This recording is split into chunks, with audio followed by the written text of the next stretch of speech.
Heavy metal My rock. global mind.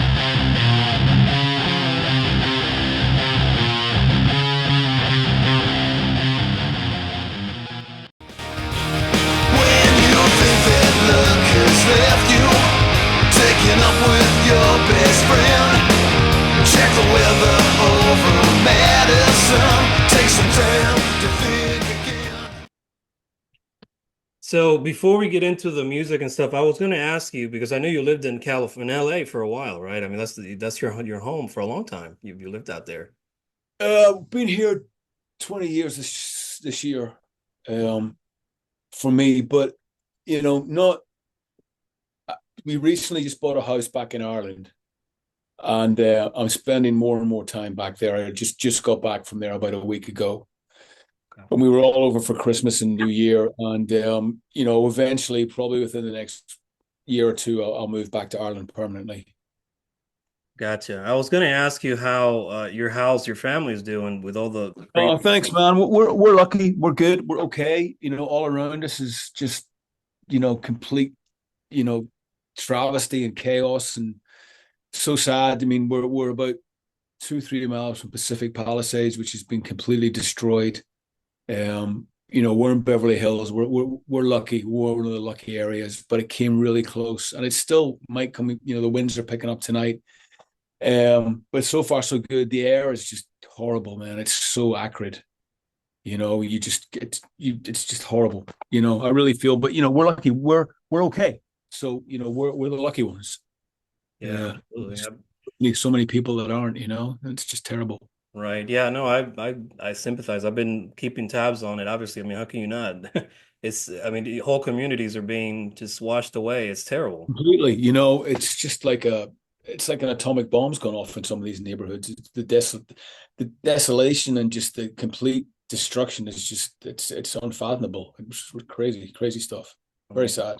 Yeah, hopefully the weather will turn for the best here this week, and the winds are what causes a lot of this stuff and makes it worse and spreads I it. hope so, man. I hope it drops, and if we could get a bit of rain, that would be great as well. Yeah, absolutely. I just want to ask you about that because I Thank you. is your the families. I don't think it's your whole livelihood. I mean, you lose your home, you lose everything. That's everything you work for your whole life. Yeah, absolutely. Yes. So we've been here a long time, and it's yeah, it's worrying. Right. Well, I'm praying for you for the best in your family, and Thank you. Thank you. hopefully everybody makes it through that. And like you say, you're moving to North Ireland, which I was going to ask you about. That's part of your past, obviously, where you're from. Yeah. Let's kind of get into that because obviously fans that read our work, and we've been around a long time, the magazine, but they'll know your work, your solo work, your work with Black Star Mhm. Riders, when you were within Lizzie, um, tons of work you've done. The Almighty, speaking up a lot of steam over there. When we spoke to you in October, our UK brass over there, the question was brought up, are there going to be any more dates and all this stuff? And we'll get into that later. But you're a busy guy. You've done a lot of stuff in the industry. It's since the 80s. So let's kind of go back to where it all started, right? In North Ireland, kind of where it all started for you, how you got into the music scene, and just kind of go from there. Wow. Okay. Well, it didn't really start for me. I left Northern Ireland when I was 14 and moved to Scotland, and that's where I went to. I did 1 year of high school there.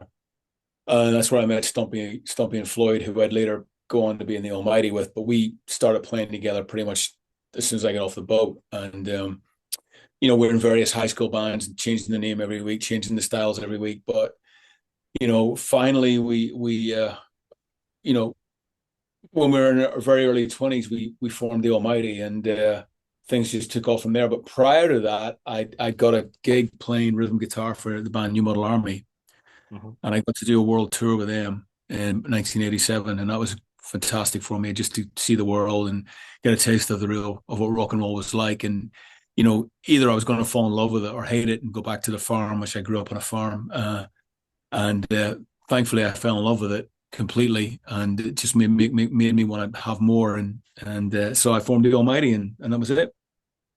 Right. And I was going to ask you about New Model Army. How did that happen for you?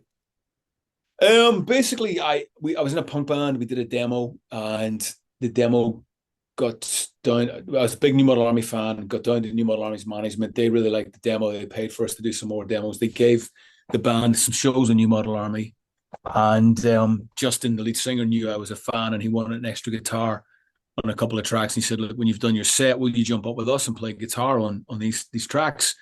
He said, "I know you know the stuff," and I went, "I'd be honored. I'd be, thrilled. You're one of my favorite bands," and did that. Tour finished. Didn't really think anything else about it. And phone goes about a month later, and Justin goes, "Look, we're going on a world tour.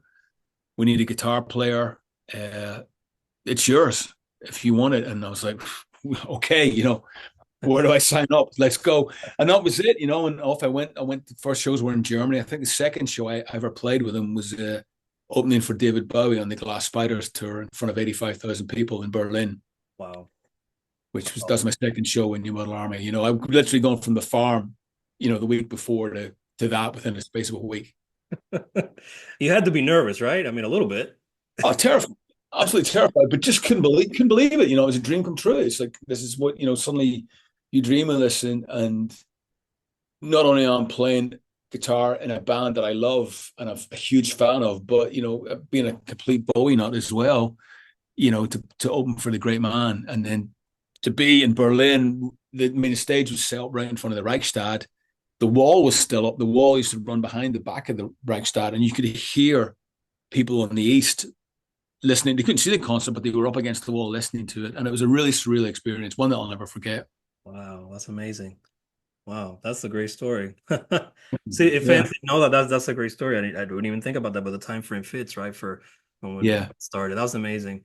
So then you were in there for the tour, and then after that, I toured for about just over a year, and it was great. And then they went into the studio, and they wanted to keep the nucleus of what they had for writing.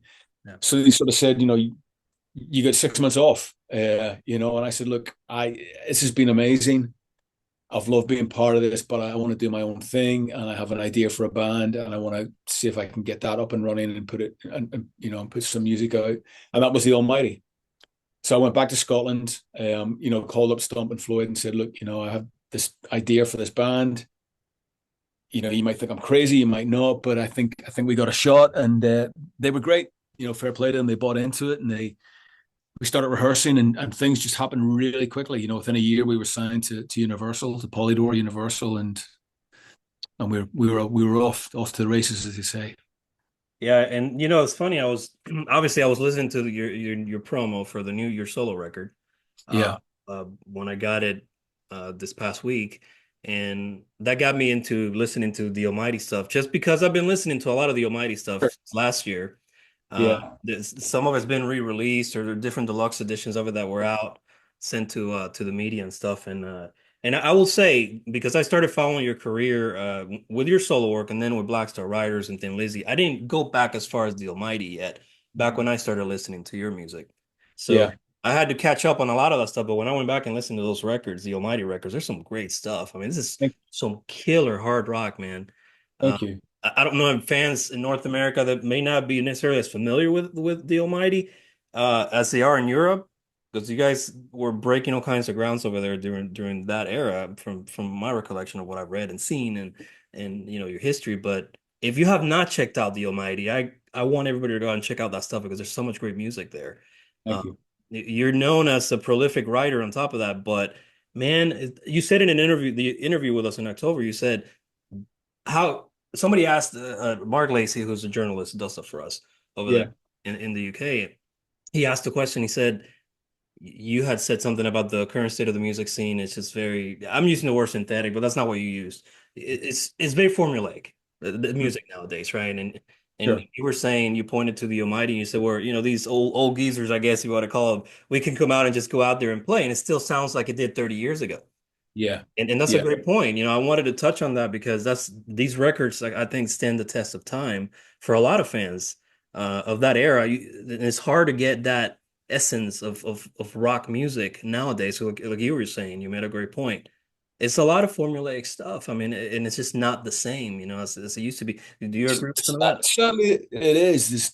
There's way too many shortcuts now that kids and people can take, and anybody can make a record. There's no filter. There's no learning your craft or really learning an instrument or learning, the craft of writing songs or learning to play with other people. I think a lot of that has been replaced by technology. And I don't care how good you say technology is going to be or is going to be, and we know it's coming. You can't replace soul. You can't replace the human spirit. And for me, a lot of records just sound the same. It's the same production, it's the same plugins, it's the same auto tune, it's the same formula. It just sounds the fucking same, and it's bland. And rock and roll was never, ever meant to be that. Never. It was all about taking risks. It was all about playing from your heart, from the soul, from your gut, interacting with people, grooving off people, getting a vibe going, learning your craft, and to me, that's what it's about. And, yeah, it's some of the stuff's great and it saves time in the studio, and I get it, and I'm guilty of it as the next person. But what I'm not guilty of is not standing there singing and actually playing the whole way through the song. I don't use auto tune. I sing it till I get it right. And the same with playing, and that's something that, and I work with obviously Keith Nelson from Buck Cherry on the new record as I did the last. That's something that Keith and I are very passionate about. It has to be real. All the gear we use is vintage, and all the stuff. It's the real deal, and that, to me, that's why it has soul. Right. Well, you said it best, and the reviews from over there when the Almighty played, the fall, some of the dates over there in England and London and other places, it was great. I mean, and my partner over there, who Adrian, he does he shoots shows, he takes pictures, he does reviews, Sure. does everything. He was there at that show, and he was like, I mean, they sounded amazing, and you just it's hard to get that feel for a live band that's. Yeah, well, we didn't change anything, we just, to get together after 30 years and step into a rehearsal room with the original lineup and just play. And we didn't stop. Nobody stopped. Nobody fucked up. We didn't look at each other. We played the first song the whole way through, and it was like 30 years it never happened, because all the guys are great players, and that never leaves you. And, the fact that the Almighty can still go out and play to 2,000 people a night after all this time is a testimony to the band and what the band means to people, and what it means to us personally. But it obviously means a heck of a lot to a lot of people. And that's just a wonderful thing, that after all this time, people still, love the band as much as they do. Right, absolutely. And I don't want to take all the time on the Almighty, but I feel it does deserve time, because there's just a ton of great music there. And, it was some of the questions were open-ended in October when we talked to you over there about possible new music, more dates. It all obviously depends on, I know all the guys are busy doing other things. So you're busy all the time too. So, well, we're doing it because we want to, not because we have to. And that's the big difference. We're not doing it because we're broke. We're not doing it because we, need to put out a record. We're doing it because we want to, because we're enjoying it and it's fun. And we're very conscious of change. As soon as we start going in the studio, or, hey, let's go on the road for 6 months, suddenly the dynamic changes. We may be back to where we were, 30 years ago, arguing and fighting. And right now we're not. Right now we're getting on great. We're really enjoying it, and it's a lot of fun, and we love playing the songs. So it's just, let's take it, it's cliched, but let's take it one step at a time. If you'd asked me 5-6 years ago if the band would get back together, I'd probably said not a chance. But here we are. So if you say to me, is there going to be new music, it would be really crass of me to turn around and go, well, it's absolutely not going to happen, because it could. Yeah, it could. Yeah, and Damon said the same thing when I talked to him about the Brother Kane, reunion stuff that they did. Which again, he said a lot of the things that you're saying in terms of soul and kind of the essence of some of these bands that people that, in my opinion, both of your band, the Almighty, and his band should have been a lot bigger, honestly, because they were making great music in that era. And for whatever the reason, things probably beyond not your control or anybody else's control, it didn't work out perfectly. Yeah, it just happens. We tried. We just didn't get a real shot at America with the Almighty, which is unfortunate. A lot of things conspired against us. I can sit here and blame this, that, and the other. It just didn't happen, and it's a shame. But thankfully, we got to be very successful in the UK, in Europe, in the Far East, and that's great. So I'm not going to sit here and bitch and moan. It would have been lovely to. I think the band could have done really well in America, but for whatever reason, it didn't happen. Yeah, I mean, and it happens, but at the end of the day, the legacy is there, and to still sound the way you guys do, obviously there's still a lot of chemistry left there, so that's a good thing, right, for fans. Yeah, absolutely, 100%. Well, let's get into the new record, Blood Ties. So you're prolific for, like we were saying, songwriting. You have a bunch of solo records, and they're all great, from the Thank acoustic you. stuff to your other studio stuff that you do, and that's a big part of when you got back into the music scene. I know that years ago you thought about just giving it up at one point, and you came back with your solo stuff, and it's been, something that's carried you over to these other ventures like Black Star Riders and Thin Lizzy. So. Talk about the new record that's it's not out till March, but there's a lot of really great artists on this one, like Lita Ford, and you mentioned Buck Cherry, your buddy. Billy Duffy Sweet. was a friend as well, right? Yep. He plays Billy's guitar. on it too. Yeah. He's Yeah. on it as well. So and, Charlie Starr's on one of the songs as well. Yeah. There's a lot of really great musicians on here, but Yeah. I when mean, it's your stuff, I mean, it still sounds like you.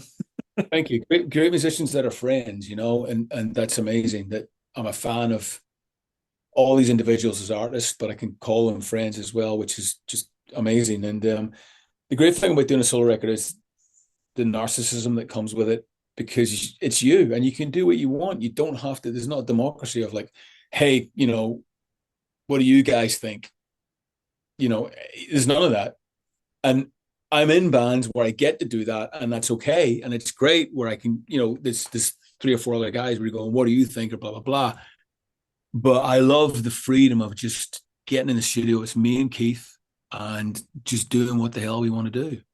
And if that means, hey, let's call up Billy Duffy and see what he's doing, see if he'll come down and play in a few tracks, then we'll do that. And thankfully Billy will come and play. And that's the beauty of it. And it's a real buzz for me.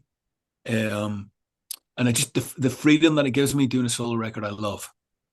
Yeah, absolutely. I was going to ask you about, so is it true that you and Billy were in a band years ago together? Billy and I played in a band called Circus Diablo for a little while. We made one record way back in 2007, I think it came out. It was myself, Billy Morrison, Billy Duffy, and Brett Scallions from Fuel. That was the band. We did a few shows, but the record came out, and it's a good record. It's a really good record. You should check it out. But yeah, I've known Billy. I go way back to the early 90s with Billy, from when I was living in London and the Almighty was starting, and we were huge cult fans. And I remember Billy and Aine coming down to the Marquee Club in London to check us out, and just being so excited that they'd taken the time to come and see the Almighty play. And we've been friends ever since. Billy's great. When he's sort of moves between UK and the States, but when he's here in LA, we hang out. That's excellent. And his guitar work is very authentic. He's great. What was great about Billy is that when he played on the record, he turned up. He didn't bring a guitar, we didn't bring an amp, and we handed him a Les Paul, and we had a couple of amps in the studio, and we just said, "Hey, which one do you want to use?" So I'll use that one. But the minute the guitar was in his hands, he started playing. It just sounded like Billy Duffy. Yeah. Oh, I You know, bet. it's in the hands, and the way you play. And he was great, and Billy's just so cool and laid back, and he played on two or three tracks, and they were all amazing. Yep. So one of the songs, "Don't Sell Your Soul to Fall in Love." That's one of the songs with Billy. Yeah. Yep. And the Hell of Me and You, both great songs. It's like you say, it's very iconic guitar playing. It's just the way he picks the guitar, right? The strings. Did you know what's in? He has his own, as we all know, he's got that unique Billy Duffy guitar sound. And as soon as you hear, it's like singer. As soon as you hear a certain singer sing, it's that singer. Billy's like that with the guitar. As soon as Billy starts playing guitar, that's Billy Duffy. Yeah, absolutely. What about the Lita Ford collab on "Don't Leave Me in the Dark"? Oh man, that was just awesome how that came about. That was one of the first songs that was written for the record. Keith and I demoed it about 4 or 5 years ago, and we were just sort of sitting on it. And the more I sort of listened to the demo, I sort of thought, this should be a duet. This sounds like a male female duet vibe going on. But I wanted a real kind of gritty rock and roll female singer, like Lita Ford. I'm a huge fan of the Runaways, and I wanted like a Joan Jett, Lita Ford, a Chrissy Hind, that kind of real meaningful personality in the voice, the real deal. So just purely by chance, my management picked up Lita Ford to manage, and I was like, Nice. I have this song. So the manager sent the song to Lita, and Lita loved it, and she just said, "I'm in 100%." And she came down to the studio and knocked it out of the park. And then I said, "Look, I'm going to make a video for this. I'd love you to be in the video." And she said, "Absolutely, no problem." And that was amazing. And I said, "Hey, can you bring your original Hammer guitar that you used in the Runaways?" She's absolutely. And I can't say enough good things about Leah. She's just fantastic in every respect. Like her work ethic, and she's the real deal. And it was wonderful getting to work with her, and a dream come true for me to have her on there. And she just sounds amazing. Yeah, she does. It's a great song. I Thank you. liked the video as well when it came out. That was cool. Thanks. It's funny you mentioned the Runaways. We just published an interview with former Runaway singer Cherry Curry. She had some Right, interesting things to say about right. the Runaways. It's a shameless plug, which is kind of interesting with the Holy to Ford thing. Just thought it was interesting. Yeah, yeah. Well, they were a hell of a band, and Yes, there's a lot of history there. And again, a band that probably should have been way bigger than they were, but they're definitely down in rock and roll culture they left a mark.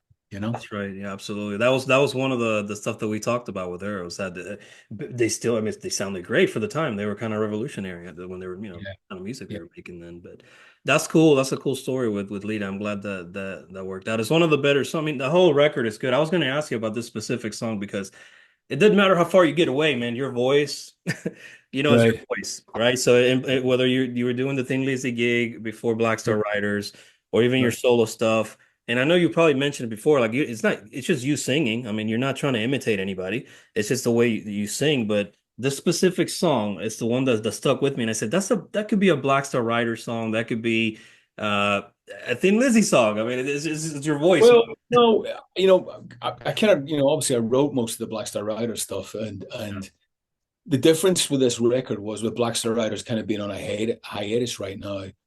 I didn't have to hold anything back, so everything I was writing, when I write something, I kind of go, "Oh, hang on a minute, I need to keep that for Black Star Riders." So with this going into this solo record with the Black Star Riders being on a hiatus, I didn't need to hold any ideas back. I was like, "This is all going on the solo record." So again, talking back to what we talked about earlier, the freedom to do that was the first time I've really had that making a solo record when out with Black Star Riders. So all the risks and ideas, I could just go, "Hey, these are all going on the solo record," and that was really liberating to be able to do that. Yeah, absolutely. And the song specifically I'm talking about on the solo record that's coming Yeah, out is "The Cricket Stayed in Clovis." When I heard it, I was like, "Yep, that's one of the songs." It just, that could have been on any of the other records, but it sounds like you. It's you. It's Ricky Warwick. Like you just sure, know it, right? sure. It's a great song. Keith Nelson had a lot to do with that one. Keith came up with a lot of the riffs musically on that, and we kind of went for it. I think it reminds me of Thin Lizzy meets Social Distortion, which I think is a great thing. Being huge fans of both of those bands, obviously, and I think Keith captured the essence of that, and it's a great song. It's actually going to be the next single from the Awesome. from the. Yeah, we just shot a video for it last week in Oh, Belfast. good Yeah, choice. There you go. yeah, That's one of my favorite songs on the album. So that was a yeah. good choice. Excellent. It's interesting, when I was listening to the record, and there's not a bad song on it. I mean, all your solo stuff is great.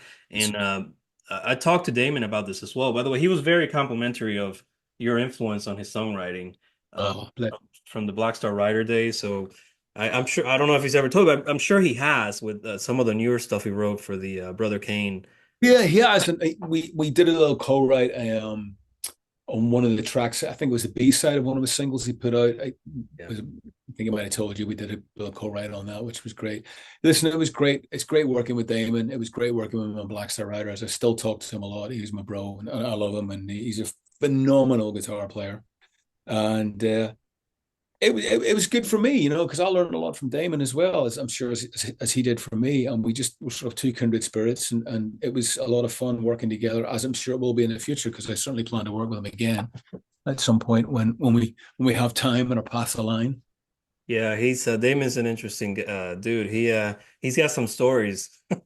Oh yeah, I was asking him about the Black Star Rider stuff because I was, when I went to that show, that was the first time I seen the band live. yeah, And yeah. of course, there's so much talent in Yeah. that band. Obviously with Scott Gorham, who's a legend, and Marco and Jimmy. I mean, everybody in that band was fantastic. Uh, Yeah. when that whole thing got together, and he was just saying, how when you told him, you're saying we're going to have to write some stuff. I mean, for this going forward. I mean, this is not like a cover thing. This is a new thing that we're doing, and Yeah. and he learned a lot from that. So that was pretty interesting to kind of see the trajectory of both of you, your careers and where he's been now, where you're at now. It's interesting, Yeah, absolutely. One of the other songs that I have on here, well, I was going to ask you about this because Adrian mentioned this to me, the Christmas song that came out. Yeah. So is that not going to be on the record, or It's is not on the record. No, it's okay? not. So Yeah. is there a reason for that one, or that was just like a season? Yeah, I just put it out as it's a fun, Christmas song and just put it out as a standalone track and don't really feel that it fits on the record. There's not really a place for it on the album. It certainly wasn't written to be on an album. Yeah, It was just to be as a Christmas song. right. I think a You lot know, of people like that tune. That's why they I were think, well, it's one of those, don't overthink it. It's a good time rock and roll Christmas song, and yeah. there's no agenda behind it really or anything like that. I mean, I think I a lot of people I write a lot of heavy songs with heavy lyrics and stuff like that, and I think I wanted to show that there's another side to what I do as well. Right. On blood ties, is there? I mean, this always I'm assuming there's always going to be progression and growth when you go from album to album. But I mean, on this specific record, is there a progression from the last solo stuff? Is it a little bit different? I mean, what do you see in terms of musical I growth? mean, just different as the songs are always going to be different. I mean, I worked with Keith again. Keith Nelson co-produced the last record with me when life was hard and fast, and I like working with Keith, and we get on really well, and I'm really close to him, so I didn't see any reason to change it or to shake it up, because it's just there's a chemistry there. So we probably know each other better now going into this record. And I think that's a good thing. And so it was very relaxed making the record. It was, Keith and I pretty much played everything on the record. There was no real band to speak of, and so we had a lot of fun and a lot of freedom. We probably had a little more time on this one than previous ones, which was a good thing, and it was kind of cool. But you're bringing the only real difference is you're bringing in a new batch of songs and whatever they bring with them. Right.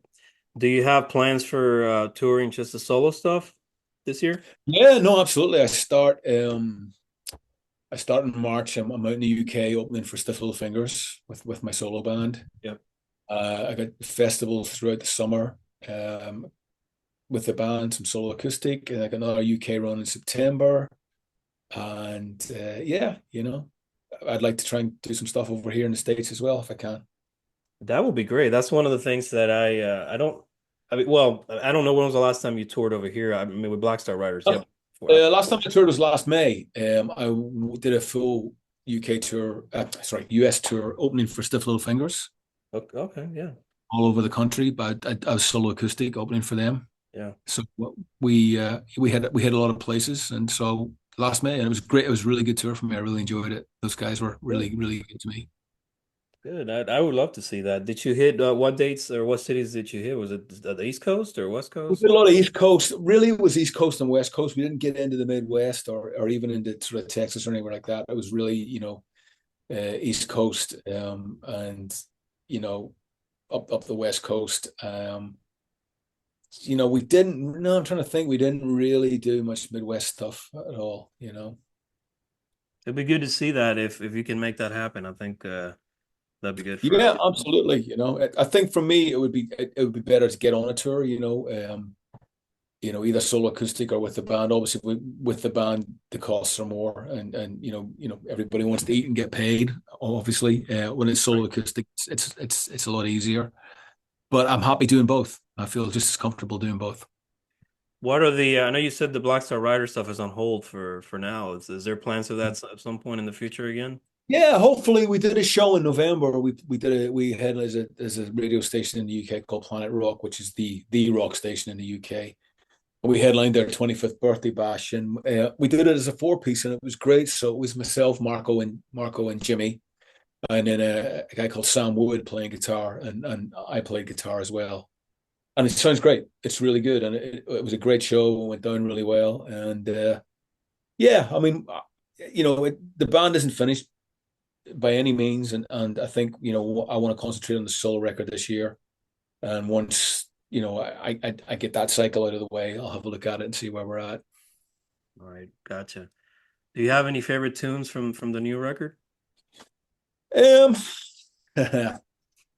favorite tunes from the new record. I mean, it kind of changes. You're sort of listening to it a lot after you make a record. You go through a period of a couple of months where you just listen to it all the time because it's new and exciting.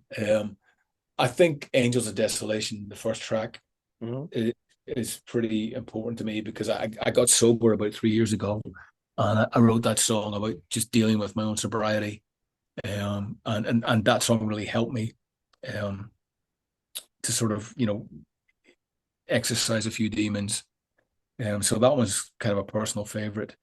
Really like that, and I think Rise and Grind's another one as well. I think I really really like that song. Well, That's one with Charlie. congratulations on sober, getting sober. Thank you. That's definitely a life achievement. It's not easy to do. I mean, but a lot of people struggle with that, and Yeah, no, that's appreciate it. Thank you. that's good that it reflects in the music. I mean, that's one of the things I like about your work is, I mean, and and a lot of bands when they're writing lyrics is true. Mm. It's personal. It hits different to the artist, and that's one of the things that I like to get across to fans when they're listening to stuff, especially when it's a song like that and it's personal and it means a lot to you. Well, other people can relate to things like that. You know. Sure. No, thank you. Absolutely. I always try and write, from the heart and write about what I know or what's going on. It's really just it's a diary. It's what's going on in my life. Here it is. This is me laying it out. Here's what I did today. Here's what I thought today. Here's what happened to a buddy of mine. Here's what I think about this. You may dig it, you may disagree, but here it is. Yeah, you're a realist, my friend. I think that's no BS. I would say that's a good thing. So you're moving back to North Ireland, I'm assuming, Yeah, right? yeah, Again, North pretty much where I'm from originally, and yeah. we have a great house over there, which we're kind of renovating at the minute, and it's beautiful, and it's just nice to be back with sort of friends and family, and yeah, we're enjoying it over there. But we still have the place here in Los Angeles, and we're not giving that up anytime soon. So we'll try and go backwards and forwards until we feel we've reached the point where we will move permanently. Understood. Yeah, and with the situation over there and well, I mean it's not just that, but I mean let's just be honest. I mean cost of living in California is not the most affordable out there. That's another. No, but I mean, kind of everywhere's kind of expensive now. Just all over the world. But we're very blessed that we're able to have both right now. We're very lucky. But myself and my wife have worked very hard over the years to get what we have, and it's now sort of maybe it's a time to enjoy it. The kids are growing up, and we've a bit more time to ourselves, and it's nice to be able to take a project on like the house in Northern Ireland. It's an old house, by the way. It's built in 1878. Oh wow. Yeah, a lot of history there, and it was built by Thomas Andrews. Thomas Andrews is famous. He designed the Titanic, Uh-huh. and he actually went down with the ship. But the town where it is, he owned the huge linen mill, and they employed hundreds of people in the mill. And our house is one of the old mill workers' houses Wow. that they would have lived in back in the day, and so it's got a lot of history. So it's pretty cool, That's and pretty cool. That's pretty yeah, cool. I can see why that would be a special project. yeah, it needs definitely needs some TLC, but we're getting there, and it's a lot of fun. That's awesome. I mean, listen, when you get back over there, obviously it makes it simpler, I guess, with work with people. Although nowadays everybody works seems to just shoot audio stuff over the internet and work Yeah, remotely, right? It seems like it doesn't seems matter. the way it's going. It's handy for me. Most of my touring is in the UK and Europe, so I'm not doing the 11-hour flight 7, 8 times a year. I can actually go over, base myself there for a couple of months and fly into the UK and Europe, and everything's usually within 2 hours, 3 hours max. Yeah, So it works quite well. very convenient. Well, listen, if you do get a chance to tour here solo in the state, I hope you get a chance to at least go around Nashville someplace around there close. That would be Yeah, cool. it'd be good. I haven't been sort of, in the South for a while. I've been in Nashville many times, but not recently. And it's a city that I've always had a good time in. And I've been there to write a few times over the years, and that's always fun and interesting. And it's definitely a fun place. Yeah, it is. It's well, I live 2 hours south of there, so I do go up there sometimes to cover shows and stuff, but it's harder when you have kids. I mean, I'm sure you have older kids now, probably, but Sure. my kids are still young. They're Oh, four. I know. I know So what you're going through. Yep. yeah. So Yep. so I'm kind of Everything binded to the plan, everything city. is like it's like you have to make plans, don't you? It's like Yep. you have to plan. A night out is like it's almost like going on an expedition. You have to plan ahead. Yeah, that's right. Well, and Yeah. the other thing too, when in 2014 when I went to that show down there in Birmingham, it's 2 hours south of here, of Mm. Huntsville. I hadn't been out to a show in forever because me and my wife had just gotten married.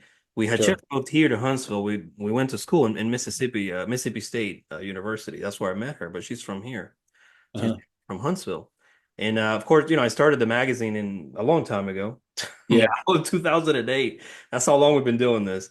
And we went down for the show, and I took her with me. And of course, she hadn't heard. I was like, how do you not know who Thin Lizzy is, for Christ's sake? I mean, I was like, come on, like you should know Uh, some of these classics. Something, she's a younger generation, so sure. she listens to some classic rock. But so I got her into it. I took her down there. And she loved the show. That was one of the best shows that I've seen live. Cool. And I was so lucky to see you guys live because I know it wasn't a bunch of dates that you guys did on that Yeah. specific tour here in the States. Yeah. So I was really happy to be able to see that.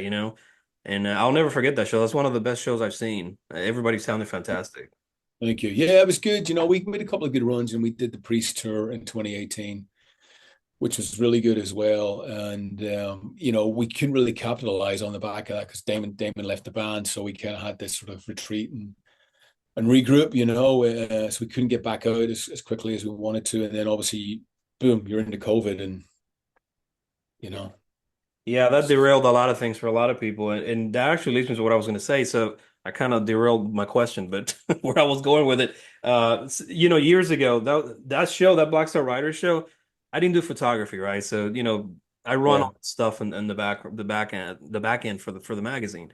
Uh, I'd never did photography until 4 or 5 years ago, but what got me into it was COVID after we yeah, started coming back from all that mess yeah, and this influx of bands and touring, all the stuff that was backlogged for years sure. because of the touring situation. So I said, you know what? I took a chance and I went out there and started doing shows and started learning from my other team members. I would say my buddies over there in the UK and here, people that have done Mhm. stuff for me, and I learned. I became pretty good photographer. So I've been doing shows the last 4 or 5 years, but at that specific show in 2014, I was there with a crappy point and shoot camera trying to take pictures, and they weren't the best. But I always say that was the first show that I ever did. It was the Black Star Riders show in Birmingham, and I thought it That's was the cool. funniest thing.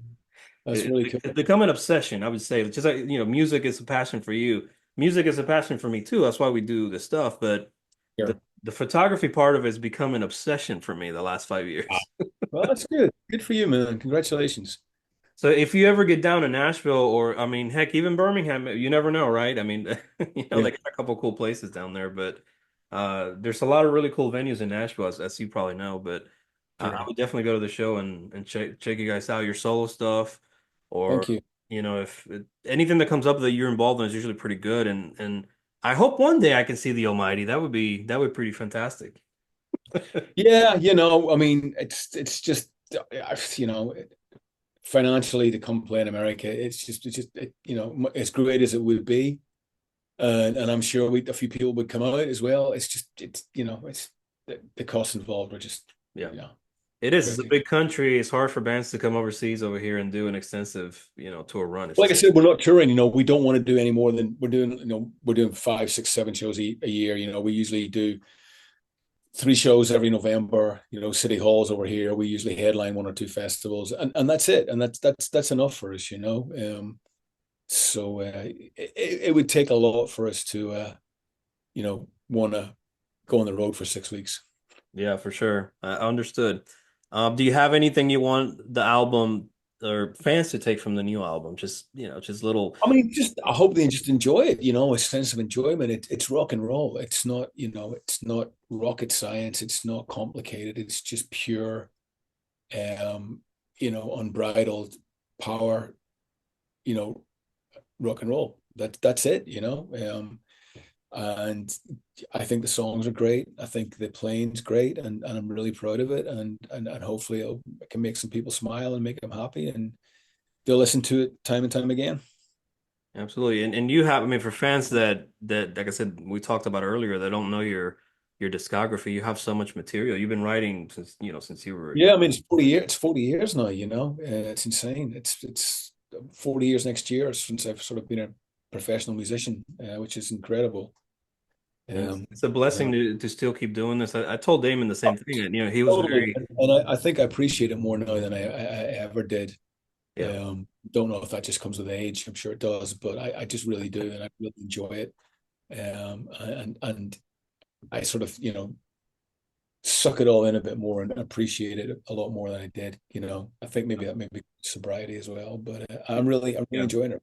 I You was know, going to say that. I mean, it's just the battles and the trials and tribulations you go through in your life that adds yeah, to all that stuff. And at the end of the day, I mean, if you have obviously you're great at being a musician and not just thank you. singing, but the songwriting part of it and playing live. But if you have a passion for something, that's why I always tell people. I mean, if your passion is going out to shows and taking pictures, great. If your passion is running a magazine, trying to help promote the bands, do it. I mean, just stick with it because you never know. When I Mhm. started doing this, I never said, well, still be doing this, 16 years later. None of us did. You know, Exactly. you set little goals. It's like I'm sure with you, it was just get the first magazine out there or get the first fanzine out. With me, it was like, wouldn't it be great if we could get a single out? Wouldn't it be great if we could play support to so and so at our local venue? And then you just keep moving the goalposts, don't you? And thankfully, for me, and probably for yourself as well, with the magazine, the goalposts have kept moving. They've not stopped. They've stopped. They're not stopped, which is so we're lucky. Yeah, Rick, and I'll be honest with you, man. I think honestly, that essence of I call it the essence of rock music. I think it's not just the older generation, but No, generation before me. I'm in my early 40s, so yeah, I didn't listen to a lot of 80s music, but I still love it. I still love sure. that music. Music that you probably grew up with, but I started listening to it later in my life. Sure. But that got me into all these other kind of bands and genres that I would have never have listened to before, right? Yeah. Even as far back as the 70s and all that stuff, it's like you're saying, you have soul in the music. I've spoken to so many great musicians over the years, and they always, one of them was telling me it's about the song. It's about the song, or it's about the way that this person plays the guitar. Like you were saying about Billy, that's him that makes him uniquely him. Uh, Definitely. the essence of rock, as long as it's there, and I think it Mm. always will be, because it's just the history of rock music, where it came from and where it is now. Even Mhm. with newer bands now, there's still a lot to like. I agree with you to the production Oh stuff. no, don't get me wrong. There's still a lot of great people There making are, great yes, music. There is. I mean, I'm not saying it's all, but there's certainly a lot of people that are making music that shouldn't be making music. agreed. and but in the same breath, there's a lot of people that are making some great new music right now, and that's great. There is, and that's part of what we like to support is, not just bands that have been around a minute, but also newer bands. You see potential. Okay, well, these guys, they sound a little different than the stuff that you hear on mainstream rock radio. They can Yeah, play these songs live, and it sounds great, or it sounds even better live. Because I mean, I judge bands a lot of the times when I go see them in concert or shooting shows or whatever. If they still sound great live or as better as they used to be years ago, then those guys that's a great band. I mean, yeah, there's yeah, just chemistry there, and it's the way they play, and like you're saying, it's how much soul you put into the songs, and like make exactly. it mean something when you're out there. I mean, because fans, that especially nowadays, it's not the cheapest to go buy concert tickets. I mean, let's be Sure, honest, right? sure. With the whole deal with inflation the last few years, but fans will still go out there and they'll put their hard-earned money to go out see a band, and it Yeah, means something to them. So I think that as a musician, you owe it to yourself and to the fans to give 110%. absolutely, 100%. Yeah, couldn't agree more. But listen, we'll leave it there. I Cool, just man. congrats on the new record. Thank you. Thank you very much. It's always solid stuff, and I always tell everybody that doesn't know your discography. I don't know how they don't know your discography because you got so much material. The new album is Blood Ties. It comes out. The release date that I have is March 14th of this year, obviously, on Earache Records. Go check it out, guys, when it comes out. I know you will, and of course we'll plug the interview on the magazine soon as well. And always thank you for your time, brother. And it's good to finally catch up with you. I hadn't seen you in forever, so You're very welcome. Yeah, good to see you, man.